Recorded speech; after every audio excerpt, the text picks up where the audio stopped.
अगर इतना लोग आइल्स की कोचिंग लेते हैं तो फिर भी बहुत सारे क्लियर क्यों नहीं कर पाते? 3 most common mistake which people make जब वो आइल्स के लिए प्रिपेयर करते हैं। Most of the aspirants they think के आइल्स इंग्लिश ही तो है भाई, हो जाएगा। ऐसा नहीं होता। तो क्या अगर मैंने 12th की इंग्लिश पढ़ी है so straight can I go and give IELTS and score a good band? And highest band कितना होता है इसमें? So it's scored out of 9 and बहुत सारे लोगों को पता भी नहीं होता कि ये 9 में से होता है। People think that it is scored out of 10। Yeah. मतलब जिन लोगों को इंग्लिश का ई भी नहीं आता उनको आइल्स बेचा जा रहा होता है। क्या कभी कभी क्वेश्चन सिमिलर भी आ जाते हैं, हर बार अलग होते हैं? आइल्स में क्वेश्चंस कभी भी सेम नहीं आते हैं। आइल्स में आप 8 या 9 बैंड भी ले आओगे, so that's a myth. With templates and strategies, can we score band 7+? 3 hacks to score band 7. IELTS speaking में Indians इतना ज़्यादा struggle क्यों करते हैं? Accent shame is real in India? It is. This is what I feel. If I talk about Indians, a lot of people in India, they don't know how to be good listeners. अपनी बात ज़्यादा पहले रखने की कोशिश करेंगे कि मैं अपनी बात पहले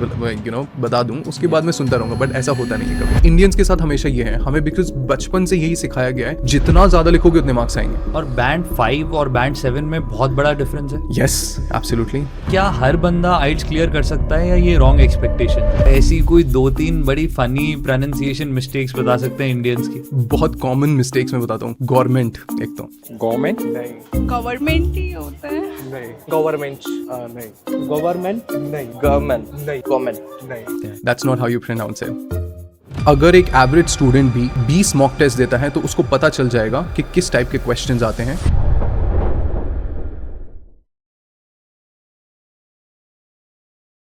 आइल्स का नाम सुनते ही बच्चे टेंशन में आ जाते हैं।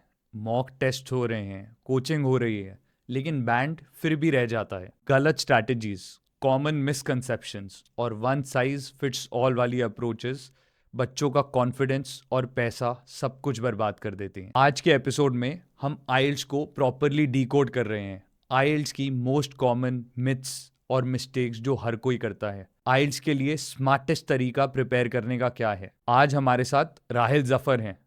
इनके 110K से ज़्यादा फॉलोअर्स हैं इंस्टाग्राम पर और ये एक प्रोनाउंसिएशन कोच और आइल्स एक्सपर्ट हैं। If you are giving IELTS in 2026, this episode is for you. Rahil Zafar on school cast with Avyakt. Welcome learn with Rahil और राहिल भाई to school cast with Avyakt. Thank you very much. Thank you for having me here. It's wonderful. It was nice meeting you. आप अपने बारे में कुछ थोड़ा सा बता सकते हैं? Sure. So, my full name is Rahil Zafar, and I've almost spent more than a decade teaching students IELTS, TOEFL, and PT. Wow. And I've also recently started this Learn with Rahil page. I mean, 2 साल हो चुके हैं, but the traction that I've been getting, and then a lot of love that I've been getting from all my people, those who follow me, ये अभी पिछले 1 साल से शुरू हुआ है. So I've got almost 220K followers now. And we are a strong family where I'm teaching them pronunciation, fluency, and a lot of IELTS tips are being shared over there on this channel. Great. IELTS is a very interesting topic और India में तो बहुत ही common है। लोग बात करते हैं कि इतना पढ़ते हैं लोग आइल्स के लिए फिर भी क्लियर नहीं कर पाते। Right. So let's deep dive. Sure. तो राहिल भाई, सबसे पहले अगर इतना लोग आइल्स की कोचिंग लेते हैं तो फिर भी बहुत सारे क्लियर क्यों नहीं कर पाते? सो इसका मेन रीज़न, इसके एक्चुअली 2 चीज़ें मैं बताता हूँ आपको। आप जब बीमार होते हैं, आप डॉक्टर के पास जाते हैं, डॉक्टर आपको एक प्रिस्क्रिप्शन लिख के देते हैं, उसमें दवाइयाँ वगैरह होती हैं। तो आप सोचते हैं कि चलो ठीक है, मैं ये प्रिस्क्रिप्शन, ये कोर्स कंप्लीट करूँगा और उसके बाद मैं ठीक हो जाऊँगा। बट ऑनेस्टली क्या होता है, 2 दिन बाद वो इंसान ठीक हो जाता है and they stop taking those medicines. Yeah so what happens at that time is, आप खुद को डॉक्टर समझना शुरू कर देते हैं कि मैं तो ठीक हो गया और वो एंटीबायोटिक्स वाला कोर्स मैंने कंप्लीट नहीं किया तो कोई फ़र्क नहीं पड़ेगा। But it has a long lasting impact, right? So if you're not going to take that course properly and if you're going to think in between कि चलो ठीक है मैं तो अपने आप कर लूँगा, तब जाके स्टूडेंट्स जब वो ओवर कॉन्फिडेंट हो जाते हैं, similarly they are not able to clear the exam. उनको लगता है कि हाँ चलो ठीक है, रीडिंग वाले में या फिर राइटिंग वाले में मुझे कुछ ऐसा मिला, so I will be able to do it by myself. But ऐसा हो नहीं पाता है। और दूसरा सिचुएशन ये हो सकता है कि वो गलत डॉक्टर के पास ही चले जाएँ, राइट? तो इनफैक्ट ऐसा होता है कई बार कि अगर आपको सही गाइडेंस नहीं मिली तो there are chances you may not be able to clear your exam properly. आपको पता ही नहीं कि आपके राइटिंग स्किल्स में you have got a lot of weak areas, या फिर रीडिंग में कुछ लोग नहीं कर पाते ऑनेस्टली सही से। तो अगर कोई उनको गाइड ही नहीं करेगा कि रीडिंग में आपको ये सारी चीज़ें प्रैक्टिस करनी है, तब हो सकता है वो क्लियर नहीं कर पाए एग्जाम। तो क्या आपका डॉक्टर वाली सिचुएशन से ये मतलब है कि आप जब तक एग्जाम नहीं दे रहे तब तक आप कोचिंग करते रहे? No, that's not what I meant. So I would say कि अगर आप कोचिंग ले रहे हैं तो आप एक ऐसे इंस्टीट्यूट से कोचिंग लें या फिर एक ऐसे ट्रेनर के पास जाएं जिसने खुद आइल्स दिया हुआ हो पहले, ठीक है, and he has been in the industry for maybe, or she has been in the industry for more than 5 years, or maybe, you know, experience does matter. लेकिन सबसे important ये है कि आप एक सर्टिफाइड ट्रेनर के पास जाएं, क्योंकि डॉक्टर के पास अब जाते हैं तो आप सबसे पहले ये देखते हैं ना कि डिग्री है भाई उसके पास या नहीं है. Similarly you have to do the same thing over here. तो कोचिंग लेना I feel it is important because आपको एक टाइम बच जाएगा आपका, plus you'll get the right guidance and you'll be able to easily clear that then. No, but what do you mean by that example you gave कि आप दवाई ले लेते हैं फिर आपको लगता है आप ठीक हो गए, like, अच्छा, ओके. yeah. So मान लीजिए मैंने आपको बोला आप 5 या 10 मॉक टेस्ट कंप्लीट करके आए, Okay. लेकिन आपने वो कंप्लीट ही नहीं किया और आप जाके फिर बोल रहे कि डॉक्टर गलत है. तो गाइडेंस तो आपको एक तरफ से मिल रही है, लेकिन आप उसके ऊपर प्रैक्टिस कर रहे हैं नहीं कर रहे हैं वो डिपेंड करता है. सो this is what I meant by doctors example. So the 3 most common mistake which people make जब वो IELTS के लिए प्रिपेयर करते हैं. So before preparation, I would say not reading the instructions carefully. I still feel कि बहुत सारे लोग क्या करते हैं कि वो instructions नहीं पढ़ते हैं कि एग्ज़ाम है क्या, IELTS के बारे में नहीं पता होता है. प्लस उनको ये भी नहीं पता होता है कि IELTS के अंदर कितने मॉड्यूल्स होते हैं. So for example IELTS is an English proficiency test. Listening, reading, writing और स्पीकिंग, ये 4 स्किल टेस्ट की जाती हैं. कुछ लोग प्रोडक्टिव स्किल्स में बहुत अच्छे होते हैं जैसे कि राइटिंग और स्पीकिंग में, और कुछ लोग लिसनिंग और रीडिंग में काफ़ी अच्छे होते हैं, Yeah. उनकी रिसेप्टिव स्किल्स काफ़ी अच्छी होती हैं. सो आई फील अगर आपको ये चीज़ें नहीं पता, ये बेसिक नॉलेज नहीं है अगर आपको IELTS के बारे में, so you will not be able to get your desired band score. So I think that's the first thing. ये they actually need to first understand the whole exam. IELTS समझ लिया अच्छे से, क्या क्या उसके अंदर स्किल्स आपकी टेस्ट की जाती हैं, वो अगर कर लिया तो it become actually easy for them. Okay. Second mistake I feel that a lot of people make while preparing for their exam is time management. नहीं सीखते हैं वो लोग. Okay. और IELTS एक ऐसा टेस्ट है जिसमें टाइम मैनेजमेंट स्किल्स आनी बहुत इंपॉर्टेंट है, because if you are not able to manage your time properly, Yeah, then you won't be able to finish, I think. Of course. Yeah. Writing test ऐसा होता है कि जहाँ पे मैंने अपने 10 साल के एक्सपीरियंस में ये देखा है कि राइटिंग वाले टेस्ट में people are not able to complete their test. मतलब 2 टास्क होती हैं, टास्क 1 और task 2. And if I talk about students, academic test takers, they're not even they're not able to go to the essay part also. Okay. क्योंकि task 1 में ही वो अटक जाते हैं कभी कभी. सम पीपल थिंक कि टास्क 2 से शुरू करेंगे और फिर उसके बाद टास्क 1 पे जाएंगे, तो ऐसे नहीं काम करता है. So you need to really understand how to manage your time properly. Task 1 में if you are spending 15 to 18 minutes, good enough. Move to task 2 then. और रीडिंग में भी अगर किसी का कॉम्प्रीहेंशन अच्छा नहीं है तो दे फील कि मेरे 40 क्वेश्चन मैं पूरे अच्छे से कंप्लीट नहीं कर पाऊंगा. So you should actually focus only on the reading module eight that time. Practice करते वक्त आप रीडिंग की ज़्यादा प्रैक्टिस करिए. 1 घंटे के अंदर आपके 40 क्वेश्चन सॉल्व करने हैं तो करने हैं. Okay. तो this is what I feel. Third mistake would be कि sometimes most of the aspirants they think कि IELTS इंग्लिश ही तो है भाई, हो जाएगा. ऐसा नहीं होता. So this is not how it works. It's a test where not just your skills are being tested. Your English proficiency test एक ऐसा टेस्ट है जहाँ पे सिर्फ इंग्लिश लैंग्वेज स्किल्स नहीं टेस्ट करी जा रही हैं, आपकी टाइम मैनेजमेंट स्किल्स भी टेस्ट करी जा रही हैं. Yeah. तो अगर आप अच्छे हैं बोलने में, ज़रूरी नहीं है कि आप लिखने में भी अच्छे होंगे, या फिर ज़रूरी नहीं है कि आपका कॉम्प्रीहेंशन भी अच्छा होगा. तो आपको सारी स्किल्स एक साथ लेके चलनी, बैलेंस आउट करना पड़ेगा. Okay. So these are the 3 mistakes I feel that a lot of people make, especially in India. Yeah. जो आपने फर्स्ट पॉइंट बोला कि उसके बारे में जान लो, I think this is one of the biggest mistake people make while taking any exam, be it IELTS और इवन CBSE 12th बोर्ड्स या कुछ भी स्कूल का एग्जाम, कि हम जानना ही नहीं चाहते कि उसमें आता कैसे है, उसका पैटर्न कैसे है. हम बस सोचते हैं एग्जाम है तो बस एग्जाम हमेशा से दे रहे हैं तो सेम ही होगा. हो जाएगा. अगर हम थोड़ा सा उसका पैटर्न देख लेंगे या थोड़ा सा कुछ भी समझ लेंगे तो हमारे लिए ईजियर हो जाएगा उसके लिए प्रिपेयर करना. That's just true. या उसके बाद आपने ये बात करी कि जो अगर आपको इंग्लिश आती है तो सीधा जाके आप IELTS नहीं दे सकते हैं. तो क्या अगर मैंने 12th की इंग्लिश पढ़ी है, so straight can I go and give IELTS and score a good band? Are you asking without coaching? Yeah. You can absolutely give without coaching also. That's not an issue. If your English language skills are at par, you can communicate with people easily, you can convey your messages properly to anyone, then you can sit for the test. Yeah. But there's a condition. See, speaking a language, understanding a language, and writing a language, there are 3 different things. Yeah. लिखते time आपको क्या चाहिए, ये कोई CBSE का exam नहीं है जहाँ पे, इनफैक्ट मैं आपका अपना एग्जांपल देना चाहूँगा यहाँ पे। जब हम इंग्लिश का एग्ज़ाम देते हैं CBSE में, तो हमें बताया जाता है जो मन में आए लिख के आ जाओ, कुछ भी बस लिख वहाँ के पे, आ जाओ, कुछ बस भी लिख के आ भरना जाओ, है। नंबर मिल जाएंगे तुम्हें। भरना है बस। This is not what happens here. Okay. It's exactly the opposite. ठीक है, I always tell my students, and I've been doing this for almost 10 years now, and I always tell them it's like a barter system between you and the examiner. आप examiner को वो दो जो examiner को चाहिए, आपको वो मिलेगा जो आप एग्जामिनर से चाहते हैं।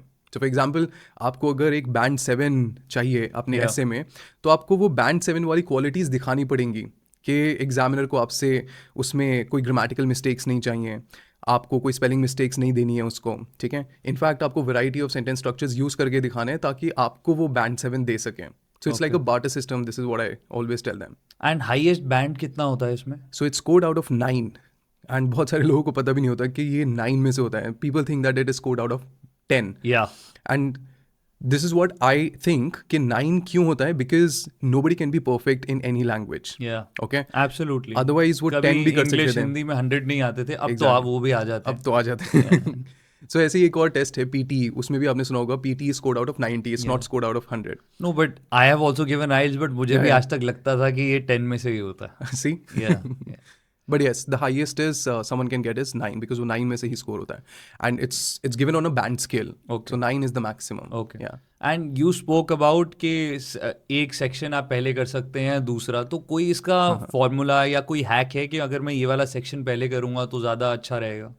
See, IELTS एक ऐसा टेस्ट है जिसमें the level of difficulty keeps increasing as the test Yeah. Progresses. Okay, लेकिन जो आप सेक्शंस की बात करें, अगर आप मॉड्यूल्स की बात करें, तो वो आपके हाथ में नहीं होता सेलेक्ट करना। अगर लिसनिंग पहले होगा तो लिसनिंग आपको पूरा कंप्लीट करना पड़ेगा, then you move to the reading section, and then after that writing, and then speaking अलग होता है। हो Yeah. सकता है एक दिन पहले हो जाए, एक दिन बाद में हो जाए, लेकिन सेक्शंस के अंदर आप क्वेश्चंस आप खुद डिसाइड कर सकते हैं। सो फॉर एग्जाम्पल, लिसनिंग के अंदर 4 पार्ट्स हैं, तो लिसनिंग के अंदर आपको ऑडियो शुरू से प्ले होके बिल्कुल लास्ट तक जाएगी, and you have to do it simultaneously. You have to find out answers to all the 40 questions simultaneously.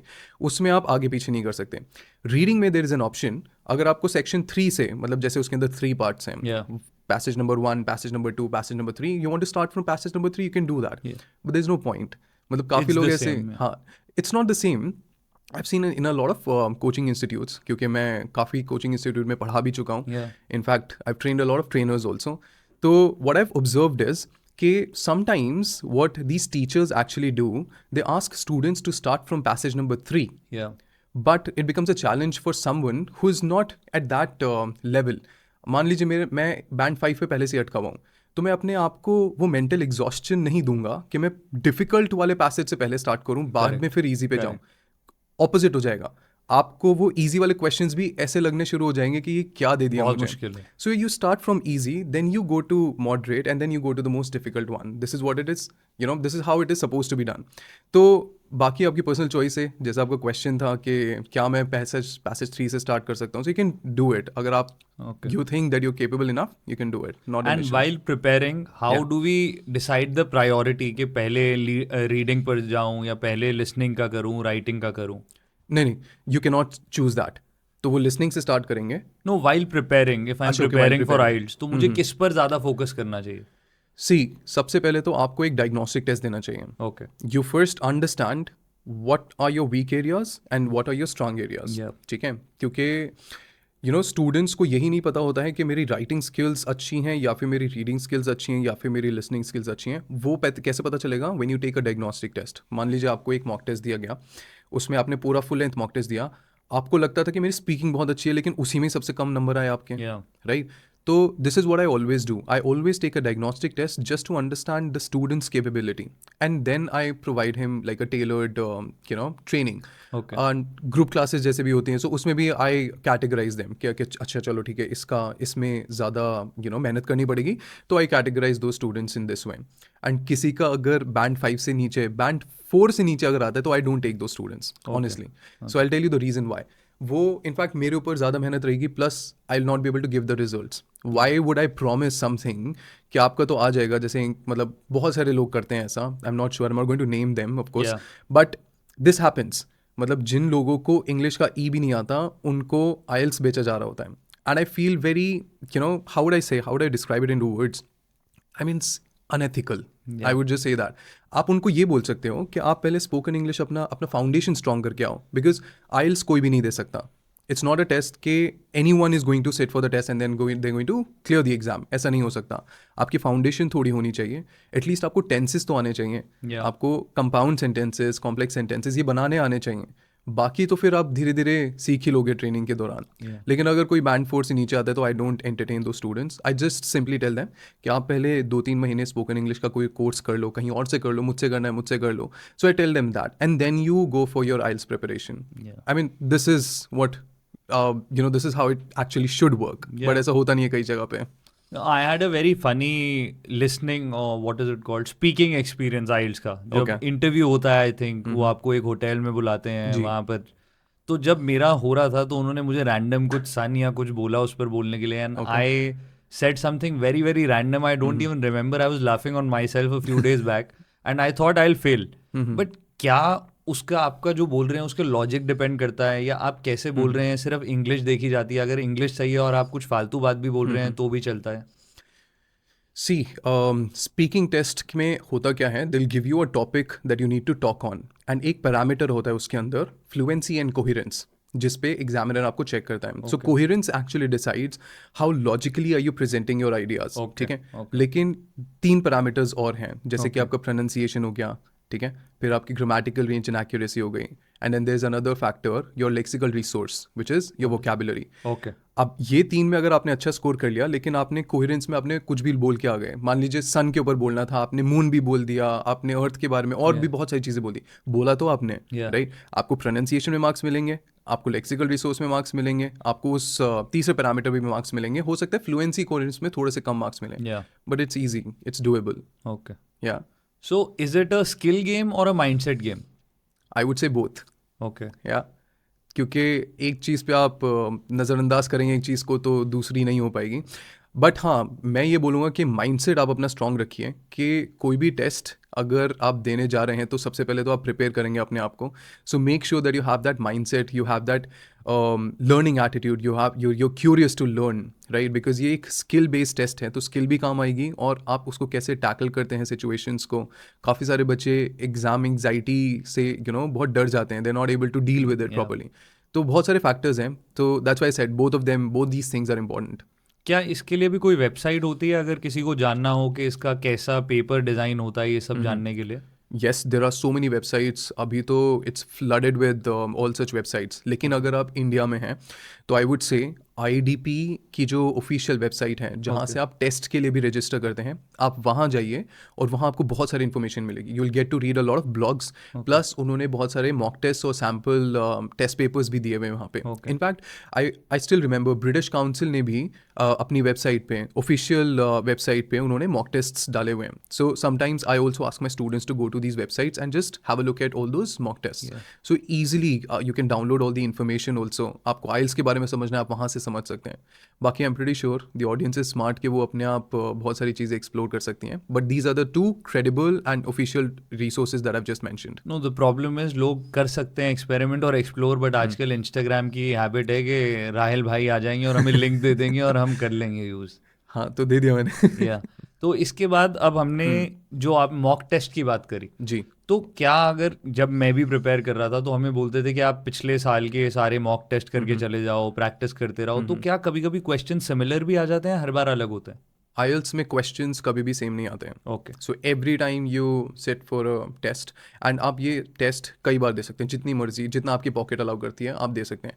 तो if you want to experiment कि मैं अगर इस बार टेस्ट दे रहा हूँ तो क्या पता मुझे तीसरी बार में सेम क्वेश्चंस आ जाए, ऐसा कभी नहीं होगा. Okay. So these papers are set by Cambridge University. Cambridge की तरफ से ये सारे टेस्ट पेपर्स आते हैं एंड बहुत रिगरस रिसर्च करने के बाद they set these papers. Okay. Speaking में टॉपिक्स आ सकते हैं similar, but they always paraphrase the topics. Okay. हाँ, स्पीकिंग में आई वुड से पैराफ्रेज मतलब? Paraphrase as in rephrasing. आपने एक चीज़ बोली, for example if I say describe someone in your family who you really admire, that's a question. ठीक है. मैं इसको अब दूसरे तरीके से भी बोल सकता हूँ, इसको रिफ्रेस करके बोलूँगा, do you have someone in your family who you look up to. या ठीक है, तो ये हो गया पैराफ्रेजिंग। अब ये टॉपिक्स जो होते हैं थोड़ा बहुत इनको मतलब जनरल टॉपिक्स ही है ना, लैंग्वेज थोड़ी सी चेंज करके बस आपको प्रेजेंट कर देंगे। सो Got it. स्पीकिंग में हो सकता है टॉपिक्स आपको सिमिलर मिल जाए, लेकिन रीडिंग में और इसमें लिसनिंग में they always come up with something new. It's not like your 12th board exam के सैम्पल Never. पेपर में से कभी सेम क्वेश्चन आ गया तो अच्छा हो गया। Never never. Okay, and 3 myths about IELTS coaching. Okay, that's an interesting one. So first of all, I would say कि कोचिंग लेने के बाद IELTS में आप 8 क्या 9 बैंड भी ले आओगे, so that's a myth. Okay, आपको कोचिंग के बाद you will always get that guidance, but you will have to do your own hard work. Yeah. ठीक है, ऐसा नहीं है कि कोचिंग में आपको सिखाया गया कि ये सारी स्ट्रैटेजीज हैं, ये बस यूज़ करके आओ और एग्जाम में यूज़ करना है, उससे पहले मत यूज़ करना। They've given you that guidance. Yeah. ठीक है, अब वो कोई आपको हर बार आके आपको चम्मच आपके मुंह में थोड़ी डालेंगे, आपको करनी पड़ेगी practice. So that's a myth, over dependence on the trainer और द कोचिंग इंस्टीट्यूट। ठीक है, आप बहुत सारे इंस्टीट्यूट्स हैं जो वर्ल्ड क्लास कोचिंग प्रोवाइड करते हैं, लेकिन उनका भी एक फंडा है ना कि आपको वो गाइडेंस दे देंगे, उसके बाद आपको मेहनत करनी है। Correct. So that's one myth I believe. Second, I would say कि don't a lot of people think कि ये एक सिर्फ एक इंग्लिश लैंग्वेज टेस्ट है। सो उनको लगता है कि हो जाएगा अगर मैं थोड़ी सी कोचिंग ले लूँगा या फिर बस थोड़े बहुत टिप्स एंड स्ट्रैटेजीज मैंने समझ ली तो मैं अपने आप क्लियर कर सकता हूँ एग्जाम, बट ऐसा होता नहीं है। In fact what happens is if you just think कि कोचिंग एक लेवल तक आपको हेल्प करेगी फिर उसके बाद आप मेहनत नहीं करोगे, so I don't think so this is how it works. दोनों साइड बाय साइड चलने चाहिए। Okay, so yeah that's another myth that I think has to be taken care of. So one is कि आप कोई भी coaching centre आपको सीधा 8 या 9 बैंड नहीं दिलवा सकता है, आपको मेहनत करनी पड़ेगी। Of course. या ग्रेट। एंड अब जो मॉक एग्जाम्स होते हैं और रियल होते हैं, कभी कभी उसमें बहुत बड़ा गैप आता है। कोई मॉक में बहुत अच्छा कर रहा होता है और रियल में जाके नहीं कर पाता है। So what is the reason for that? Okay, ऐसे स्टूडेंट्स इनफैक्ट मेरे पास खुद स्टूडेंट्स के एग्जाम्पल्स हैं मेरे खुद के। क्या होता है ना, अगर आप एग्ज़ाम दे रहे हो तो एक तो सबसे पहले एनवायरनमेंट, कैसे एनवायरनमेंट में आप वो मॉक टेस्ट ले रहे हो। चाय चल रही है उधर, गेस्ट्स आए हुए हैं घर पे, इनफैक्ट कई बार तो टीवी चल रहा होता है, वो मॉक टेस्ट ले रहे होते हैं। So if you not taking it in an isolated place, so first of all you will not get that how do we say it, you'll not, if you're not sitting in that environment, you'll definitely not get that feeling of taking that test. ठीक है, seriously नहीं लोगे तो फिर नहीं हो पाएगा। of course this is one thing. And कुछ लोग सोचते हैं कि हम लिसनिंग अलग दे देते हैं, रीडिंग अलग दे देंगे और राइटिंग अलग दे देंगे। तो पहले लिसनिंग कर लिया, आधे घंटे का गैप दे दिया, रीडिंग कर लिया, फिर उसके बाद 1 घंटा गायब, 2 घंटे गायब, फिर उसके बाद राइटिंग दे लिया, फिर 3 घंटे गायब, मतलब उसके बीच में गैप आ गया। So if you are doing it this way, mock test में आपको रिजल्ट नहीं मिलने वाले। You will score good in listening, ठीक है, आधे घंटे का गैप दिया, रीडिंग में आपका अच्छा स्कोर आ जाएगा बिकॉज आपका माइंड बिल्कुल पीस हो चुका है, बिल्कुल शांत हो चुका है अभी, you don't have anything else going in your mind. But exam में तो आपको चारों मॉड्यूल्स एक साथ देने पड़ेंगे ना। So that's another thing I feel कि बिकॉज मेरे स्टूडेंट्स भी ऐसा करते हैं, so I know exactly what happens, what goes in their mind. तो अगर आप तीनों मॉड्यूल्स एक साथ दोगे, that is what I would call an actual mock test. But उसमें भी कहीं ना कहीं 10% you will not get that feeling of sitting in an actual test. तो इसके लिए एक this replica test that they have come up with, IDP वालों ने निकाला है और ब्रिटिश काउंसिल वालों ने भी। I will have to check किस पे है, ब्रिटिश काउंसिल पे है या फिर IDP पे है, but there is an option where you can actually take that test by going to the centres. हाँ, तो वहाँ पे आपको वो फीलिंग मिलेगी। आई थिंक कुछ 2,000-3,000 रुपीज़ का टेस्ट है। I'll have to check the figures. Just to understand the pressure of the environment. Yes, exactly. So replica tests बोलते हैं उनको, वो एक्चुअल आइल्स टेस्ट नहीं होते हैं, तो वो सस्ते भी होते हैं थोड़े, because I think right now the test registration fee is 18,000, तो उसका आई थिंक 5,000 से नीचे ही है। So if somebody is willing to do that just to understand how it actually feels, घर पे वो एनवायरनमेंट नहीं मिल रहा है, you should definitely go for those replica test. At least exam देने से एक बार पहले आप जाके दे के आ जाओ, you will get that feeling. I think it's a great idea because India में most of the population is in Tier 3, Tier 4, उनको टेंशन होता है और ज़्यादा प्रेशर होता है, तो वो जाके कर सकते हैं। It's a very good idea. Of course, yeah and with templates and strategies can we score band 7+? देखो मैं नहीं बिलीव करता हूँ टेम्पलेट्स में, because I be very honest. आप टेम्पलेट्स कितने राइटिंग एसेज में इस्तेमाल कर लोगे? Yeah. आप मुझे बताओ. ठीक है, टेम्पलेट्स उन बच्चों के लिए काम आता है जो बिल्कुल बैंड 4 वाले हैं, बैंड 4.5 वाले हैं, मतलब जिनका बिल्कुल लेवल ऐसा है कि वो खुद कोई सेंटेंसेस कंस्ट्रक्ट नहीं कर सकते हैं.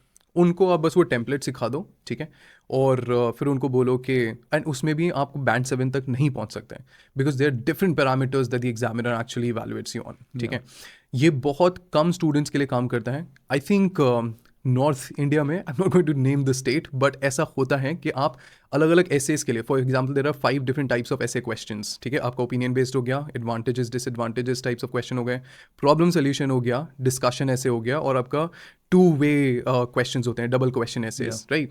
इनके लिए सब क्या करते हैं, they give them templates, 5-5 templates हर एक ऐसे के लिए दे देते हैं. तो ये उन्हीं स्टूडेंट्स के लिए अच्छा है जो एक सर्टेन लेवल पर हैं, 4.5. अब उनको पता है कि हाँ चलो ठीक है, इतने सेंटेंसेस मैंने अच्छे से लिख के आ गया, टेम्पलेट के भी सेंटेंस स्ट्रक्चर के उनको मार्क्स मिल जाएंगे, but they won't get you band 7, I don't feel. तो ठीक है, to some extent it will help some students, but not all of them.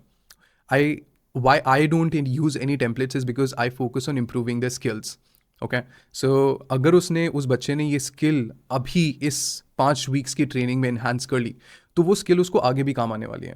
ठीक है, टेम्पलेट्स देखे तो मैं उसको ऐसा है कि for example I'm actually feeding that person who is hungry right now, but I'm not teaching him a skill that will help him get that skill of hunting for himself. तो एक वो वहाँ कहावत पर है, जैसे ही उन्होंने थोड़ा चेंज कर दिया तो आप फंस जाओ. गड़बड़ हो जाएगी फिर. How are you going to tackle that? And everything has same weightage, all 4 sections? Yes, they scored out of band 9. तो आपका जो ओवरऑल स्कोर निकल के आता है वो 9 में से निकल के आता है. सो लिसनिंग भी 9 में से स्कोर होता है, Okay. और रीडिंग भी 9 में से स्कोर होता है, राइटिंग भी और स्पीकिंग भी. Okay. Yes. And if I am an average English student, मुझे ज़्यादा नहीं आता है, so as per you without coaching मैं कितना स्कोर कर सकता हूँ band? Okay, so that again, I can't give you a straight answer for this because as I told you कि पहले diagnostic test लेना important होता है, लेकिन I'll still help you out over here. So if you're an average student and you sit for the test without any preparation, you'll still be able to score somewhere between 5 and 6. Okay. And what is a good band? So for most of the universities ask you to score at least a band 7. Okay. Some even accept your score at 6.5 overall score. Yeah. And with nothing less than band 6 in each module. Okay. Yeah. So average of band 7. Yeah. So 3 hacks to score band 7. Okay. So first I would say start reading all the instructions carefully. Because मैंने ऐसे students भी देखे हैं जिनका level होता है band 8 लाने का, लेकिन वो इंस्ट्रक्शंस को सही से नहीं पढ़ते हैं. I'll give you an example.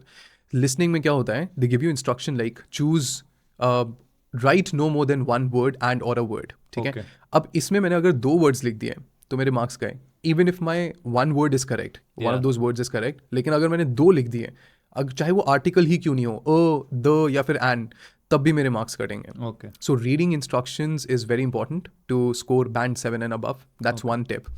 Another thing is don't focus on just reading the question once. Understand the question, especially in the reading module, because कई बार वो लोग ऐसे ऐसे words use करते हैं जहाँ आप confuse हो सकते हैं.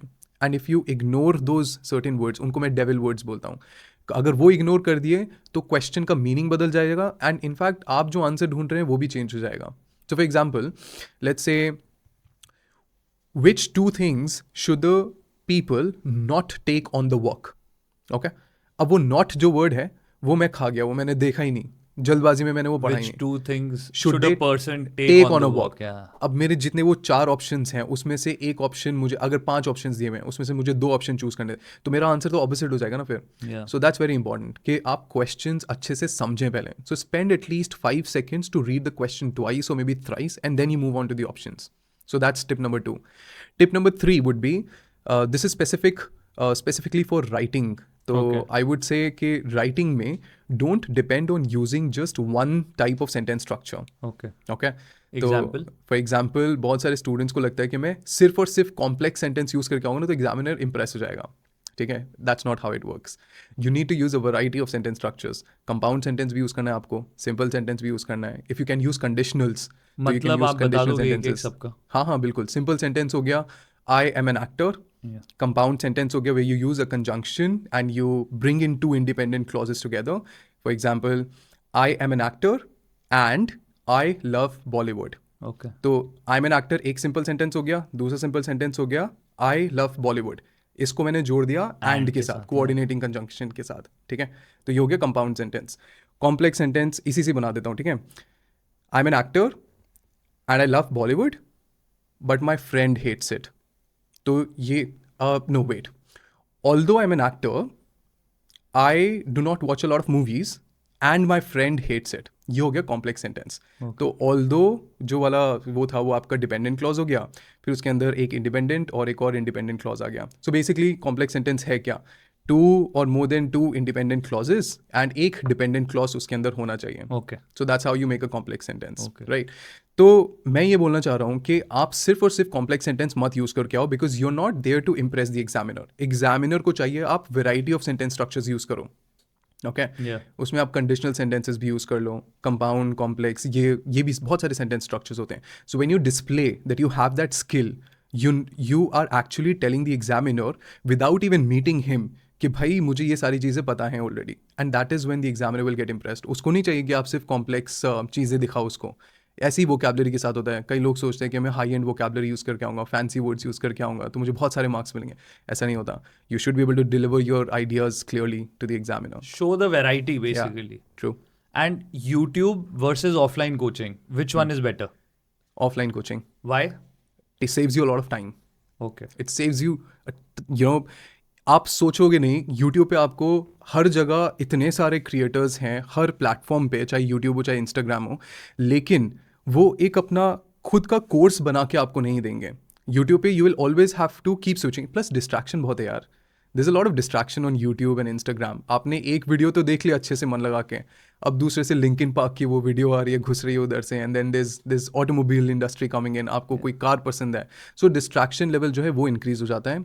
So I think offline coaching या फिर ऑनलाइन कोचिंग भी अगर आप देख रहे हैं तो you should definitely take that into consideration if you want to save time. Yeah. या यूजुअली लोग सोचते हैं कि यूट्यूब पर या ऑनलाइन से हमारा टाइम बचेगा, but you are saying if you are studying there you are wasting a lot of time. No, I was talking about YouTube videos. I was not saying online. No, still, coaching. I mean, Yeah. when I say YouTube, I mean to say overall, if you study IELTS online or if you study offline, which one is better? Offline would be better. This is what I would say. Okay. हाँ, online पे, no, I think I did not get your question. Is it YouTube and online No, वाला पे? so I take YouTube online in one bracket and Okay. offline centers when you go and study in one bracket. तो Okay. कौन सा better है आपके हिसाब से approach? कि बाहर जाके पढ़ना सही है या मैं online पढ़ूँ तो वो सही है? Okay. So if you remove YouTube from online thing, ठीक है, सिर्फ online रखें और offline रखें, Yeah. then I would say कि आप online भी कर सकते हैं. जितना आप offline में मेहनत कर रहे हैं, you will be able to save a lot of time while traveling. ठीक है, Okay. तो online ही आप कर सकते हैं. Okay. YouTube मैंने इसलिए बोला because Got it. it's not, हाँ, that's what I Okay. actually meant. तो IELTS speaking में Indians इतना ज़्यादा struggle क्यों करते हैं? घबराते हैं, पता नहीं क्यों. They have that fear of being judged. वो खुद अपने आप को जज कर लेते हैं. This is what I feel. And सबसे बड़ी प्रॉब्लम इंडिया में ये है कि पीपल थिंक कि अगर मैं एक्सेंट के साथ बात नहीं करूँगा तो मेरे मार्क्स कट जाएंगे. बट ट्रस्ट मी, किसी को कुछ फ़र्क नहीं पड़ता आप कौन से एक्सेंट में बात करें. And in fact you should not fake any accent. आप अगर इंडियन हैं, बी प्राउड, आप इंडियन एक्सेंट इस्तेमाल करिए. और सबसे बड़ी प्रॉब्लम इंडिया की, जो मैं अपने इंस्टाग्राम चैनल पे भी बताता हूँ हमेशा, do not get confuse between pronunciation and accent. Pronunciation एक बड़ा अम्ब्रेला है, उसके नीचे ये सारे पार्ट्स आते हैं. Your intonation, your rhythm, your accent, that is what matters. तो एक्सेंट अगर आप बहुत स्पेसिफिक वे में जा रहे हैं, for example you working for an American organization, Yeah. They demand you to learn the American accent. That time it's important for you. Otherwise Indian accent use करिए, आप प्रोनाउंसिएशन अपना ठीक रखें, बाकी सब चलेगा. Yeah, I remember I was in uni in Australia, so I had a professor. वो India से थे but he was in Australia for 15 years. हाँ. और जब आप ऑस्ट्रेलिया कनाडा में 15 years रहते हैं, so you develop accent which is Right. very different from Indian and you are just like an Australian or a Canadian. Of course. But he used to specifically focus कि मेरा Indian accent ही रहना निकल चाहिए जाए. because you should be proud of where you come from. It doesn't matter whatever accent you have. I can completely relate to it. Yeah. Accent shame is real in India. It is. This is what I feel, and Yeah. a lot of people, go through it. and a lot of people have to face it. I don't know why, but I think they're not aware of what actually accent is and what should they focus more on. See, having clarity is one thing and trying to be someone else is another thing. तो accent अगर कोई सीख रहा है ना, मैं ये सोचता हूँ कि why are you doing it? If in case you don't have a specific job that requires you to do it, Yeah. don't learn that accent. Learn pronunciation. Learn pronunciation. From Learn with Rahil. From Learn with Rahil. लोग listening में सबसे बड़ी गलती क्या करते? Active listeners हम पहले से नहीं हैं, तो सबसे ज़्यादा प्रॉब्लम तो हम यहीं आ मतलब? जाती है. Like anyone who takes this test. Okay. And if I talk about Indians, a lot of people in India, they don't know how to be good listeners. अपनी बात ज़्यादा पहले रखने की कोशिश करेंगे Correct. कि मैं अपनी बात पहले बता दूं, उसके बाद मैं सुनता रहूँगा, बट ऐसा होता नहीं है कभी. Yeah. So active listening is one thing you need to do to become to get your desired score in the listening module. Okay. उसके लिए मैं एक बहुत targeted approach देता हूँ. बहुत सारे लोगों को आपने बोलते हुए सुना होगा, in fact when you were taking the IELTS preparation, Yeah. आपको भी टीचर्स ने बताया होगा या ट्यूटर्स ने बताया होगा कि आप जाके नेटफ्लिक्स पे डॉक्यूमेंट्रीज देखना Correct, शुरू करो correct. और यूट्यूब पे वीडियोस देखना शुरू करो, विच इज़ फाइन, आप करो वो. लेकिन डोंट यू थिंक कि अगर मैं आपको बोलूँ कि जितने भी आइल्स वाले यूट्यूब वीडियोस पड़े हुए हैं वहाँ पे लिसनिंग वाले, आप उनको जाके बार बार सुनेंगे, तो are you not training your ears to get used to that accent? Yeah. तो I always tell my students to do this कि आप जाओ यूट्यूब पे बहुत सारे पुरानी ऑडियोज पड़ी हुई हैं, आप उनको सुनना शुरू करो. कितना ज़्यादा से ज़्यादा 15 minute, 15 minutes every day for the next 7 days. You will change the way you listen to each and every audio then. And what will happen through this? You will develop that habit of basically listening to different accents also. IELTS की listening test में Canadian accent use होता है, Australian accent use होता है, American accent, British accent, काफ़ी सारे accent होते हैं, but the most prominent ones are British and American. Okay. So when you train your ears to listen to those accents, you will naturally improve your listening skills. और ये बहुत targeted approach but ये है. हमें पता नहीं होता है कौन सा यूज होने वाला है उस दिन एग्जाम में. हाँ, नहीं, ये नहीं पता होगा आपको. ओके. हाँ, बिकॉज यू नेवर नो कौन सा एक्सेंट वो यूज़ करें. सो इसीलिए try to listen to different audios. Okay. और रीडिंग में लोग इतना प्रैक्टिस करने के बाद भी टाइम मैनेजमेंट में क्यों फेल हो जाते? कितना प्रैक्टिस करने के बाद? मतलब थोड़ा बहुत 3-4 मॉक पेपर देने के बाद या थोड़ा प्रैक्टिस करने के बाद भी लोग फेल हो जाते हैं. आई That's think true. I missed a few questions. तो क्यों होता है ऐसा? So I think the biggest mistake people make, like aspirants make, is not understanding all the different types of questions. Okay. IELTS reading में there are 14 different types of questions. Okay. ठीक है. True false not given हो गया, multiple choice question हो गया, then we have matching types of questions. 4 तो matching type के questions होते हैं, जैसे matching heading, matching paragraph information. आपको इनकी अगर strategies पता है तो आपको इनको पहले यूज करना पड़ेगा, इम्प्लीमेंट करना पड़ेगा. You will have to incorporate all the strategies, जहाँ से भी आप सीखें, कहीं से भी, Yeah. You have to incorporate these strategies. Okay. And then you have to start taking at least 5 practice question papers of each particular question. ठीक है. मैचिंग हेडिंग का आप 5 क्वेश्चन निकाल लो किसी बुक में से, या फिर मैचिंग हेडिंग के, मैचिंग पैराग्राफ इन्फॉर्मेशन के, ट्रू फॉल्स नॉट गिवन के. सबसे ज़्यादा प्रॉब्लम तो ट्रू फॉल्स नॉट गिवन में होती है बच्चों को. तो उसके लिए $1 billion स्ट्रैटेजी है. मेरे स्टूडेंट ने मुझे ये एक स्ट्रैटेजी का नाम दिया था when I was teaching them. उनको ये स्ट्रैटेजी बहुत अच्छी लगी थी आज से 5 साल पहले. सो दे नेम्ड इट, सर ये तो $1 billion स्ट्रैटेजी है, ये तो आप सबको बताया करिए. एंड वो मैं इनफैक्ट मैंने अपने यूट्यूब चैनल पर भी डाली हुई है. तो बेसिकली अगर आपने ये 5 क्वेश्चंस, मॉक क्वेश्चंस निकाल लिए हर एक क्वेश्चन के, एंड प्रैक्टिस करना शुरू कर दिया, I guarantee you by the end of completing all the 14 types of questions, you will be able to complete your test within 1 hour. Okay. क्योंकि हम प्रैक्टिस ही नहीं करते, हमें पता सब कुछ है. हम अपने आप को डॉक्टर समझना शुरू कर देते हैं कि यार मुझे तो पता है, 2 दिन प्रैक्टिस कर लूँगा हो जाएगा. That's not how it works. इसीलिए बहुत सारे बच्चे कंप्लीट नहीं कर पाते हैं टाइम के अंदर अपना टेस्ट. और हम बहुत बार सिर्फ देख लेते हैं और हमें लगता है देख कर हमें याद हो जाएगा, समझ आ जाएगा. ऐसा नहीं होता. आप देख के साइकिल चलाना थोड़ी सीख जाओगे. करेक्ट. आप देख के सिर्फ गाड़ी चलाना नहीं सीख जाओगे. क्या होता है, you have to put yourself on the driver seat. ठीक है. Yeah. तभी जाके आपको गाड़ी चलाना आएगी. यहाँ बैठे बैठे, मैं को ड्राइवर सीट पे बैठे बैठे आपको देख रहा हूँ गाड़ी चलाते हुए, तो मैं नहीं सीख सकता. ऑफ कोर्स मुझे बहुत सारी चीज़ें पता चल जाएंगी. Okay, that's the clutch, that's the brake, that's the accelerator, Yeah. That's the steering. ठीक है. मुझे इस लेवल पे, मतलब इतने एंगल पे मोड़नी है गाड़ी, तो ऐसे हो जाएगा. लेकिन जब तक मैं खुद एक्सपीरियंस नहीं करूँगा. Yeah, that is just the cherry on the cake. That is not Absolutely. the cake. Yeah. Yeah. And 3 most common writing mistakes. So I think one I already mentioned, not using a variety of sentence structures. Okay, that's one. Second, I would say spellings. Okay, you can you're allowed to use British or American spelling, ठीक है, उसके अलावा कोई भी spelling है नहीं, तो make sure that your spelling mistakes are taken care of.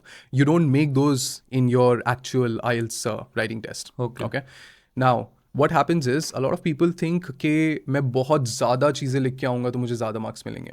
Word limit होती है IELTS राइटिंग टास्क 2 के अंदर. टास्क 2 में दे से कि you have to write at least 250 words. Okay, now once you have crossed that limit, save yourself some time and proof read करना start करिए. which brings me to the second thing. ठीक है, proof reading बहुत सारे लोग नहीं करते हैं. ओके, ओके, क्योंकि उनके लिए टाइम ही नहीं बचता उनके हाँ, पास. उसके लिए उनके पास टाइम नहीं होता है. 2 रीज़न हो सकते हैं. एक तो उन्होंने पूरा ढंग से टाइम अपना मैनेज नहीं किया, या फिर वो एक्स्ट्रा लिख के आ जाते हैं, which is not required. Yeah. IELTS के अंदर यू राइट प्रिसाइजली. आपका काम हो गया, जैसे ही आपने 250 क्रॉस कर लिया वर्ड, ठीक है, वर्ड लिमिट क्रॉस कर ली, आपने 260 भी लिखा है तो भी चल जाएगा. But if you are writing 400 words, bro, that's a mistake. I tell you why. Because if you are taking so many words to explain your thought, that means कहीं ना कहीं आपके साथ प्रॉब्लम है. और इंडियंस के साथ हमेशा ये है, हमें बिकॉज बचपन से यही सिखाया गया है, जितना ज़्यादा लिखोगे उतने मार्क्स आएंगे. Yeah. अब वो 5 हफ्तों की ट्रेनिंग में मैं कितना ही, या फिर कोई भी और ट्रेनर कितना उनका ब्रेन वॉश कर पाएगा कि भाई ऐसा नहीं होता है. But still we try to do it and we tell them that the best thing you can do with your essays is keep it between 260 and 300 words. आपको मार्क्स तब भी उतने ही मिलने हैं, लेकिन आपके आइडियाज़ अगर लॉजिकल हैं and if you have written it beautifully by using different sentence structures, plus कोई स्पेलिंग मिस्टेक नहीं है, कोई ग्रामेटिकल स्ट्रक्चर्स में कोई मिस्टेक नहीं है, आपके आइडियाज़ बहुत कोहेरेंटली डेवलप हुए हैं, अपना आर्ग्यूमेंट बहुत अच्छे से पोर्ट्रे किया है वहाँ पे, you will still get those marks. आपको टेंशन लेने की ज़रूरत ही नहीं कि बहुत ज़्यादा मार्क्स वो वर्ड्स लिख के आने मुझे. Okay. प्रूफ रीडिंग करना इंपॉर्टेंट है. कहीं आपने भी ये नोटिस किया होगा, जब आप एक ऐसे लिखते हैं या फिर आप अपने फ्रेंड को टेक्स्ट कर रहे हो, Yeah. आपने एक पैराग्राफ लिखा है लंबा सा, भेजने से पहले आप चेक करते हो Correct. कहीं कुछ गलती तो नहीं. बिल्कुल. वही चीज़ आपको करनी है अपने IELTS एग्जाम में. कुछ लोगों के पास वो करने का टाइम मिल जाता है, कुछ लोगों के पास टाइम नहीं होता है. इसीलिए प्रैक्टिस करना इंपॉर्टेंट है प्रूफ रीडिंग से पहले. Okay. या और बैंड 5 और बैंड 7 में बहुत बड़ा डिफरेंस है. यस, आई वुड से एब्सोल्युटली, क्यों नहीं है. ओके, एंड बैंड 5 से बैंड 7 पे जाना बहुत मुश्किल है. It's not really difficult, I would से. ओके. इट्स डूएबल, लेकिन मेहनत लगेगी. तो अगर मुझे किसी स्टूडेंट को जो बैंड 5 पे बैठा हुआ है उसको बैंड 7 पे लेके जाना है, तो I think 1 month of training is required first of all. Also I would say you have to understand how this test actually works. Okay, अब मैं एक एग्जाम्पल रीडिंग का लेते हैं, चलिए, ठीक है. अगर बैंड 5 से मुझे बैंड 7 उसका इम्प्रूव करना है, तो मैं सबसे पहले तो ये टेस्ट करूंगा कि उसके फर्स्ट सेक्शन में कितने मार्क्स आ रहे हैं 13 में से. 13 एंड देन 14 ऐसे टेस्ट होते हैं, 40 क्वेश्चन होते हैं ऑल टुगेदर. ओके. तो पहले मैं टेस्ट करूंगा कि 13 फर्स्ट वाले पैसेज में उसका कितना आ रहा है, सेकंड वाले पैसेज में कितना आ रहा है, थर्ड वाले पैसेज में कितना आ रहा है, बिकॉज द टेस्ट का जो लेवल ऑफ डिफिकल्टी है it keeps increasing. Okay. Passage 1 बहुत ईजी होता है, पैसेज 2 डिफिकल्ट हो जाता है, पैसेज 3 बहुत ज़्यादा डिफिकल्ट होता है.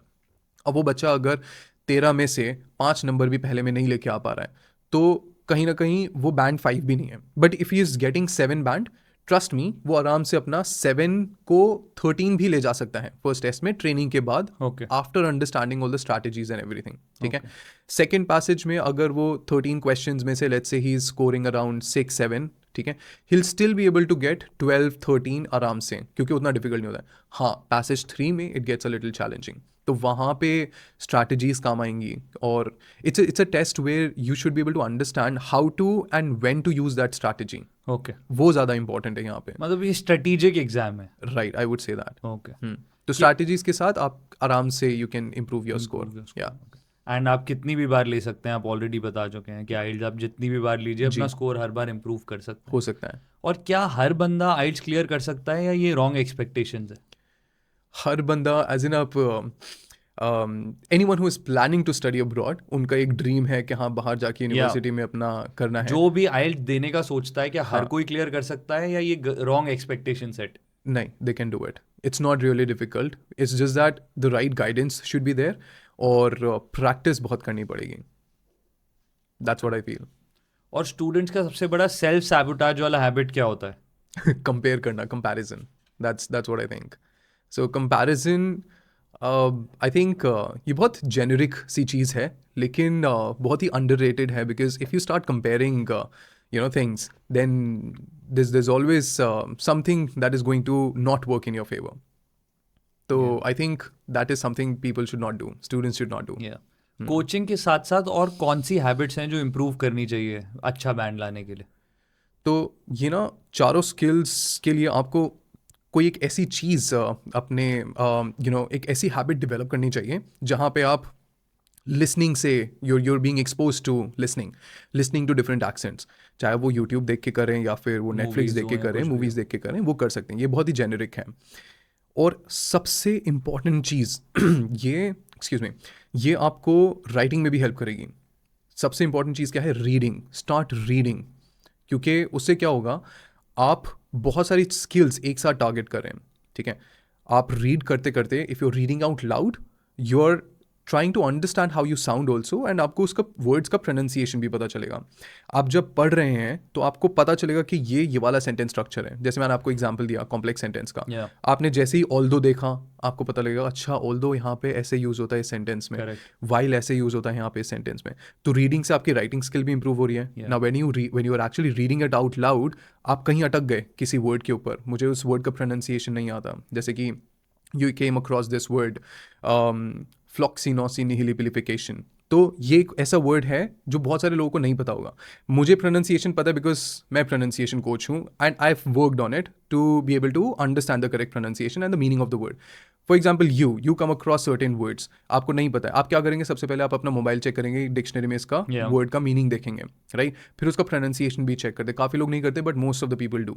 तो उससे क्या हो रहा है, आपका प्रोनाउंसिएशन, आपकी स्पीकिंग स्किल्स भी इंप्रूव हो रही है। एक ही स्किल को टारगेट करके, रीडिंग से ही आपकी स्पीकिंग स्किल्स इंप्रूव हो रही है, Writing राइटिंग भी improve, इंप्रूव हो रही है, और आपकी लिसनिंग भी इंप्रूव हो रही है, सब कुछ इंप्रूव हो रहा है। तो reading is something that I would say कि करना शुरू कर दो, जोर जोर से पढ़ना शुरू कर दो।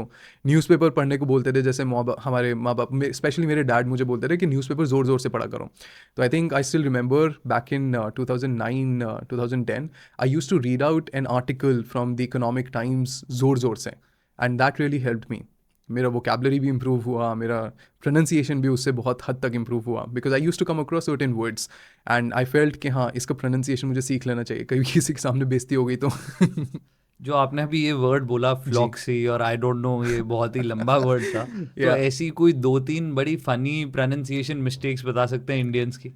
बहुत कॉमन मिस्टेक्स मैं बताता हूँ। गवर्नमेंट, एक तो Yeah. That's not how you pronounce it, it's government, Yeah. ठीक है? देन इसके तो ऊपर ये मैंने गवर्नमेंट में से वी कहाँ चले जाता है जो लोग ये ये तो मुझे उन लोगों से पूछना पड़ेगा, क्योंकि in fact I tell you something, school में जब मैं था, जब मुझे प्रोनाउंसिएशन वाला कॉन्सेप्ट नहीं इंट्रोड्यूस किया गया था, शायद मैं भी ऐसे ही बोलता था गवर्नमेंट, बिकॉज स्कूल में इतना ज़्यादा प्रोनाउंसिएशन के ऊपर तवज्जो नहीं दिया जाता। Yeah. They don't focus on that. उनका मेन आज भी मैं देखता हूँ काफ़ी सारे लोग वो बोलते हैं कि यार ये इंग्लिश तो बोल नहीं पा रहा है ढंग से, कहाँ इसका प्रोनाउंसिएशन ठीक करवा रहा है। भाई आप प्रोनाउंसिएशन को साइड बाय साइड लेके चलो ना।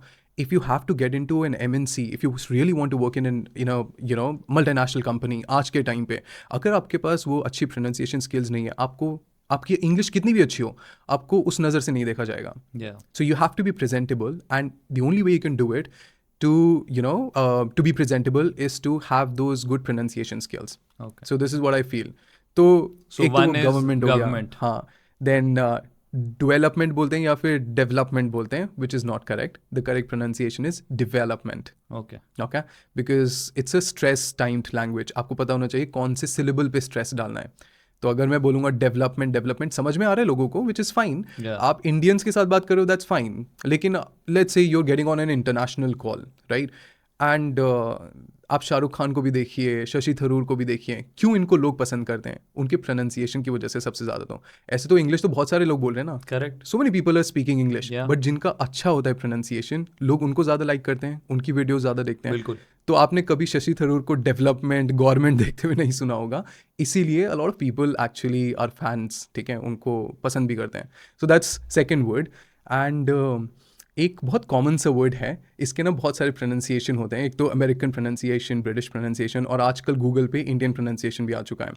तो हमें स्कूल में जब हम बायोलॉजी क्लासेस लेते थे, तो INTESTINE Yeah. ऐसे हमें कैसे पढ़ाया गया था? We call it intestine. Yeah. But it's not the correct pronunciation. Okay. British English में और अमेरिकन इंग्लिश में इट्स इंटेस्टिन।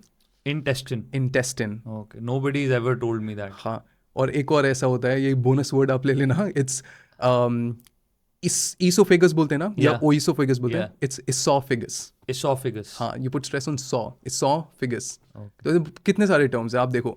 इंग्लिश लैंग्वेज हर जगह इट्स प्रोमिनेंट एवरीवेयर. बायो में है, it's given in maths. It's everywhere. It's everywhere. So you tend to learn so many things by just going through any subject. Yeah. And any funny experience you've had while teaching an IELTS aspirant कि आपको बहुत हंसी आई हो, आप भूल नहीं पाए हो बात अभी तक? ऐसे तो बहुत सारे इवेंट्स थे, but on the top of my mind would be this student when I was working with this organization in Study Smart. So I usually tell all my students to not leave any question unanswered. कुछ ना कुछ लिख के आओ. अब मैं वो explain करना भूल गया उस पर्टिकुलर बैच में. तो जब मेरे पास आंसर शीट्स आई लिसनिंग की, तो उसमें से 2 जो क्वेश्चंस के आंसर थे, एक उस पर लिखा था उस स्टूडेंट ने, सर ये वाला नहीं आता, प्लीज मार्क्स दे दो. दूसरे वाले पे उसने लिखा था, आपने ही बोला था कि कुछ छोड़ के मत आना. So that was a funny incident, and he was a notorious kid. He was just like me, जैसे मैं स्कूल में था. तो कई बार ऐसा होता है, you come across such experiences that are that leave such a beautiful memory for you. Yeah. So that was one of those. Okay. So most ignored part of IELTS preparation. Most ignored part, I would say, not solving or not taking enough mock tests. Okay. Because अगर एक average student भी 20 mock test देता है, तो उसको पता चल जाएगा कि किस टाइप के क्वेश्चंस आते हैं, लैंग्वेज क्या इस्तेमाल होती है. आप वो प्रैक्टिस करते करते ही अपना स्कोर एटलीस्ट एक बैंड से तो ऊपर ले जाओगे. और आप कोचिंग लेने के बाद भी अगर वो मॉक टेस्ट नहीं कर रहे हो, तो आपने कोचिंग का भी पैसा बर्बाद किया, आइल्स का भी पैसा बर्बाद किया, बहुत सारी चीज़ों में टाइम भी वेस्ट कर दिया आपने. सो बहुत सारे, एंड ट्रस्ट मी, हर जगह, not just in India, every teacher will always tell you this thing कि जाके मॉक टेस्ट सॉल्व करो या फिर प्रैक्टिस पेपर्स लो, क्योंकि they understand the value of practice. तो मैं हमेशा अपने स्टूडेंट्स को बताता हूँ, IELTS is all about 3 things. It's like playing PSP, not your PlayStation kind of thing. So P stands for PSP is वो phone वाला जो होता था. हाँ, वो PSP वो जो होता था, portable वाला. So I tell all my students this thing. So it's exactly like playing PSP. ठीक है. अब PSP यहाँ पे थोड़ा different है. It stands for, P stands for paraphrasing, S stands for synonyms, and P stands for practice. Okay. तो paraphrasing की skill आनी चाहिए आपको सिनोनिम्स पता होने चाहिए, बिकॉज सिनोनिम्स हर जगह काम आने वाले हैं. Synonyms are basically words that have similar meaning, right? And practice बहुत इंपॉर्टेंट है. So that's why I call it PSP. Okay. Yeah. Now if my IELTS exam is tomorrow, Yeah. और अभी मैं आज में कुछ भी नहीं पढ़ा है मैंने, तो मैं एक दिन में बैंड 6 या 7 के लिए क्या कर सकता हूँ? अगर आप ऑलरेडी बैंड 5 पे हैं, अगर मैंने कभी IELTS का एग्जाम नहीं दिया. मैं दैट्स अ ट्रिकी क्वेश्चन. अगर ऐसा स्टूडेंट मेरे पास आता है तो मैं लेता नहीं हूँ सबसे first of all, I don't entertain that student. But अगर उसको कुछ ना कुछ बताना है, तो आई वुड से first of all go and understand. अगर उसके पास 24 घंटे हैं, तो 24 घंटे में what he can do is understand the test first of all, the test format. ठीक है, that's the most important thing. कि लिसनिंग पहले आएगा, लिसनिंग में कितने पार्ट्स होते हैं, रीडिंग आएगा तो रीडिंग में कितने पार्ट्स होते हैं, राइटिंग आए तो राइटिंग में कितने पार्ट्स होते हैं, स्पीकिंग में क्या क्या चीज़ें पूछी जाती हैं. So try to get familiar with the test format as soon as possible. That's the first thing I would say. ठीक है, और 24 घंटे बहुत ज़्यादा हैं, तो 24 घंटे में काफ़ी सारी चीज़ें वो कर सकता है. ठीक है, तो the next thing would be understand the different types of questions. Listening में कितने टाइप के क्वेश्चन आ रहे हैं, रीडिंग में कितने टाइप के क्वेश्चन आ रहे हैं, राइटिंग में कितने टाइप के क्वेश्चन है, और स्पीकिंग में कितने टाइप के क्वेश्चन है. वो समझ लिया, he'll still be able to at least sit for the test. But I cannot guarantee कि वो पास करेगा या फेल करेगा. लेकिन अगर हाँ इतने कम टाइम में अगर कोई आता है, so understanding and getting familiar with the test pattern is more important. than enough. Yes, I would say that. Lovely. अब हमने IELTS के बारे में बहुत कुछ सीखा. अब एक रैपिड फायर राउंड है. ठीक है, मैं क्वेश्चन पूछूंगा, आपको जल्दी से आंसर करना है. Okay. ग्रामर और कॉन्फिडेंस? Confidence. एक्सेंट और clarity? Clarity, of course. Okay. Templates, yes और नो? No. कोचिंग ज़्यादा इंपॉर्टेंट है या self practice? Both of them. If you have to choose one? Coaching. More than self practice? Not more than self practice. Coaching Goes or hand in self hand. practice. Yeah. हाँ, मतलब I would say it depends on the student. What kind of student are you? If you are like a topper of your class, then Diagnostic self-practice. test. हाँ, exactly. पहले diagnostic test दे लो. One mistake almost every IELTS aspirant करता है. जल्दबाजी में question पढ़ना, not reading the instructions carefully. That's one thing. Which you gave an example also कि अगर paragraph में गलत पढ़ लिया तो Right, वो right. पूरा मीनिंग चेंज हो जाता है. Exactly. One lie students tell themselves during prep. English का ही तो एग्जाम में हो जाएगा. One line for someone stuck at band 6.5. Solve more practice papers, and I'd suggest them to use all the strategies effectively. That's what I would suggest them to do. Whatever strategies they're going to learn. Last. Yeah. IELTS clear करने का real secret है. Practice, practice, and practice. I thought you'll say learn with Rahil. We can do that again. But हाँ, of course, मैं ऐसा नहीं हूँ that I'm here to promote myself. Yeah, आप yeah. कहीं से भी कोचिंग लीजिए, कोचिंग लेना इंपॉर्टेंट है, ठीक है? Because see, कुछ ना कुछ आप सीखेंगे ही, ठीक है? कोचिंग क्यों लेते हैं लोग? I'll tell you the reason and why all of you, all the people should actually get that kind of professional guidance. Because see, अगर आपको already पता है एग्जाम के बारे में, कुछ ऐसी टिप्स निकल के आ जाएंगी जो आपको आगे के लिए काम आएंगी. हो सकता है IELTS में नहीं, लाइफ में किसी उसमें मोड पे आपके काम आ जाए मुश्किल. Correct. तो never be hesitant of investing on your self. मैं ये नहीं कह रहा कि आप मेरे पास ही आए, इसलिए मैंने वो लर्न विद राहिल नहीं बोला. Go anywhere, try to learn. There are beautiful teachers around the world. बहुत सारे अच्छे अच्छे ट्रेनर्स हैं, आप वहाँ जाके पढ़िए, लेकिन सीखिए. Never get hesitant of trying new things and investing on your self. Perfect. अब आपसे बात करके ऐसा लग रहा है कि मैं भी IELTS एग्जाम 24 आवर्स में अटेम्प्ट तो कर ही सकता हूँ. Sir, anything you want to say, parting words for all IELTS aspirants? I would say don't be afraid of this test, and always make sure that if you have that kind of anxiety while you're taking tests, because मेरे पास ऐसे especially I wouldn't make it gender specific, but yes, मेरे past experience से मैं बता रहा हूँ आपको, लड़कियां बहुत जल्दी घबरा जाती हैं, लड़के भी घबराते हैं. Okay. But when they're actually going for the test, मतलब टेस्ट मेरा कल है, तो 24 घंटे पहले जो वो 24 घंटे पहले होते हैं ना, सोते नहीं हैं, मैं 2-3 मॉक टेस्ट और ले लेता हूँ, वो ऐसा कभी नहीं करना चाहिए, ठीक है? So if you have already prepared, आपके पास आपका एग्जाम कल है, don't do anything 24 hours before that. Take a sound sleep. अभी जो हो गया, जो करना था आपने, जितना करना था वो कर लिया आपने. Just relax. Okay? Take like a good break from all the practice papers and everything, and never be afraid. English का टेस्ट है proficiency वाला, लेकिन यहाँ पे आपकी communication skills चेक करी जा रही हैं. आपको कोई ऐसे नहीं जज कर रहा है कि भाई इसको तो इतनी ही इंग्लिश आती है. आप IELTS क्यों देते हैं? यही सबसे बड़ा जो एक मिथ है कि हमें वीज़ा क्लियर करना है, वो तो करना है आपको, लेकिन would you be able to communicate with your professors out there? Would you be able to survive out there? इसलिए आपको वो एग्ज़ाम देना है. तो टेम्पलेट्स में इसलिए प्रमोट नहीं करता हूँ, बिकॉज एक ऐसी स्किल आप सीख रहे हैं जो आपको आगे के लिए काम आने वाली है. सो आई वुड से रिलैक्स, हो जाएगा. On that note, thank you, Rahil bhai. It was Thank a you. pleasure having you. Thank you very much, and I'm very happy that you invited me here on your podcast. You're doing an amazing job. I've watched a lot of reels on your channel on Instagram, and trust me, there's a lot to learn from whosoever comes over here. They come with so much experience. I've seen a lot of people. I've seen a lot of school principals coming here on this podcast. Especially one reel that went viral of yours. I saw that reel, and I was like pretty much impressed. Which one? कि इतने knowledgeable लोग आ रहे हैं यहाँ पे. I don't exactly remember, but there was this school principal who was actually talking about the importance of taking professional guidance and importance of the teachers. कि teachers कितने important role play करते हैं. Yeah. So that's one reel I felt like as a teacher I felt कि हाँ दिल की बात बोल दी मैम ने. So that was very good, and you're doing an amazing job, Avyakt. I wish you all the best. Thank you.